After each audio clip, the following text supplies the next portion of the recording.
Welcome to Know Your Organ series. Today I am going to speak about the endometrium. Although it is not an organ, but it is an important part of an organ, which is your uterus. So what is this endometrium? Endometrium is the inside lining of the uterus. When you bleed, what actually happens is this layer of the endometrium is shed in those 3 to 5 days. Once the bleeding stops, the body once again starts creating a new layer of endometrium for you.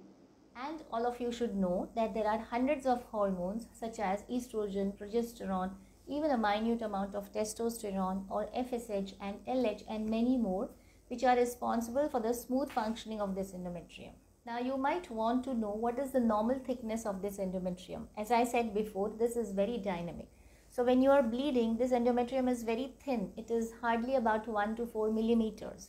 But after that, when the bleeding stops and the new endometrium is starting to create, it starts becoming thicker and thicker, and by the time you reach your ovulation, that is right from after the bleeding stops during this proliferative phase until ovulation, it reaches to about 14 to 15 millimeters in thickness. Now what happens when your hormones are not in a good balance?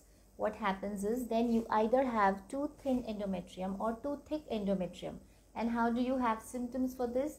Then you either have very scanty bleeding for very few days, maybe just spotting, or maybe just very less, or you may suffer from heavy prolonged bleeding. Now if you become pregnant on a foundation of imbalanced hormones, then this irregularly formed endometrium fails to provide nutrients to the growing baby and might lead to miscarriage. Too much thickness of the endometrium all the time is also not good. And this is called as endometrial hyperplasia. And if we just leave it like that untreated, it can later on in life lead to something called as endometrial cancer. After menopause, what happens? After menopause, this endometrium starts becoming thinner and thinner. It is not backed up by hormones because the hormonal secretions have come down. So you do not have bleeding.